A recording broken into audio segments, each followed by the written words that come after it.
Hi friends, చిట్టి తల్లి అయితే నాకు జ్వరం వచ్చిందని పుదీనా రైస్ చేస్తుంది. ఆయిల్ పోసింది, పుదీనా వేసింది. ఆ పుదీనా డీప్ ఫ్రై అయిపోయింది. ఇప్పుడు పచ్చిమిర్చి చేస్తుంది.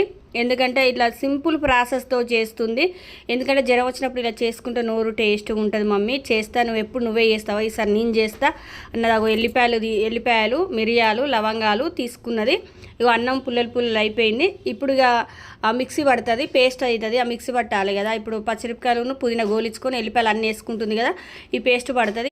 ఇక ఇప్పుడు పోపు వేసుకుంటుంది. ఇక ఆయిల్ పోసింది, దానికి సరిపడా ఆయిల్ పోసింది. పోపు ఏమేమి వేస్తుందంటే ఎండుమిర్చి, జీలకర్ర, కల్లేపాకు, కొన్ని మన జీడిపప్పు ఇవన్నీ వేసుకొని ఆ పేస్ట్ అన్నానికి కలుపుతుంది, చూపెడుతుంది. అన్నానికి కలిపేటప్పుడు కూడా మీకు చూపెడుతుంది. చూడండి, చిట్టి తల్లి అయితే సింపుల్గా చేస్తుంది. స్పైసీగా సింపుల్గా చేస్తుంది. చిట్టి తల్లి కోసం లైక్ చేయండి. హుజరాబాద్ సమ్మె ఇలా కొద్దిగా సపోర్ట్ చేయండి. కొద్దిగా బగారాకు కూడా వేసింది పోపులో. అవి చూడండి, అన్నానికి అయితే కలుపుతుంది.